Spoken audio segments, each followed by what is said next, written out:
In a previous video, I discussed about how you should not be treating AWS account IDs as sensitive data when it comes to the security of your cloud architecture. This video is going to double down on that point, but this time I found another source of pain if you were actively trying to hide your AWS account ID.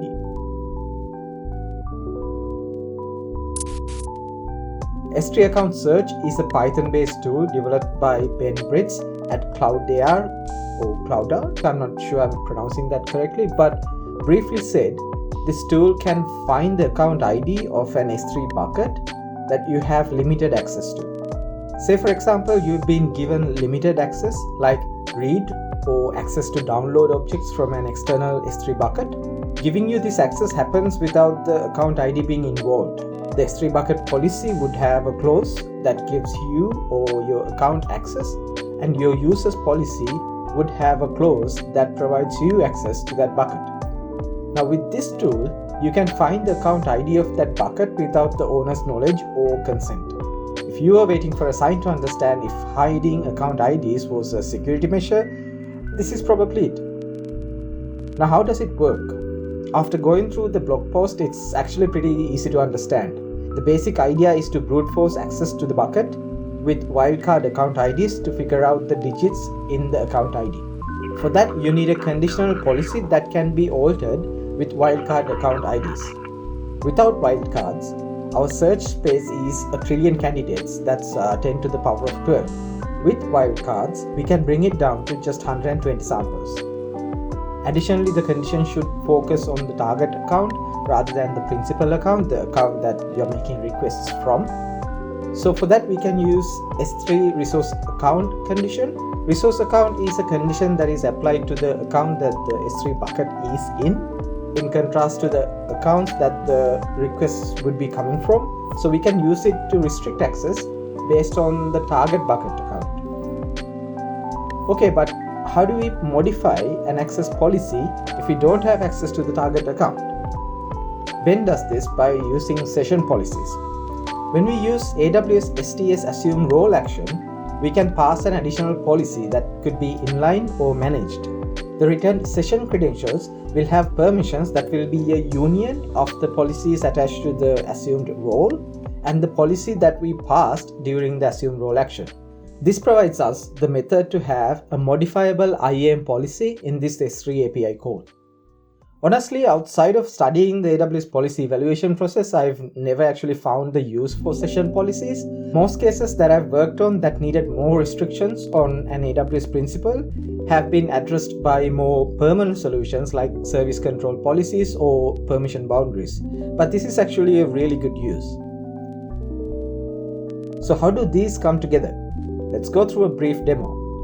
For this, I have two accounts. The main account is where I'm making the requests from. The second account, prod, is the one that we'll try to figure out the account ID for. So let's go and set up an S3 bucket and configure its permissions. For this, I've created a temporary bucket in the prod account. I've blocked public access and granted list bucket permission to the users from the main account. For S3 account search tool, you need to have either list bucket or get object permissions for the target bucket. And you need to have a role to assume with permissions to perform those actions. So I've set up this temporary role in the main account that has a trust relationship with my users so that I can assume it on the CLI. Now let's go and install the tool. I use virtual environment because it's easy for me to contain those dependencies. You don't really have to use a Python virtual environment to install this tool. In fact, if you rather use this tool globally, you can just install it without virtual environments.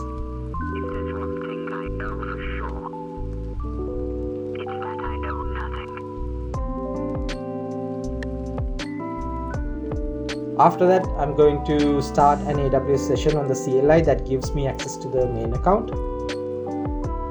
And after that, it's a straightforward invocation of the command. So it's going to be S3 account search and the role that I'm assuming and the target bucket.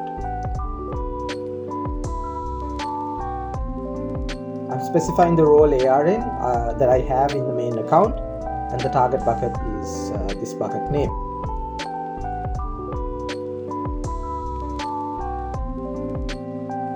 And within 2 minutes, it goes through all the digits in the account ID and figures out the final account ID.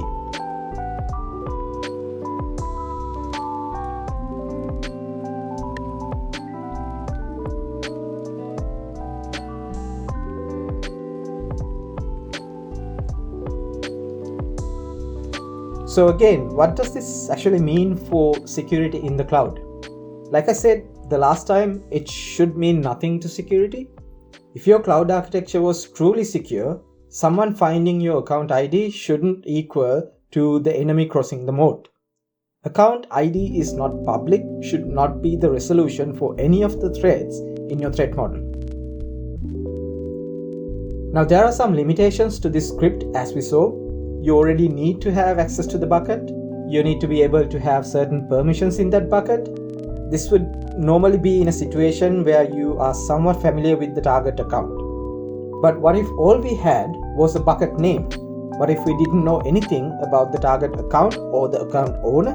What if we didn't have any kind of access to the target bucket?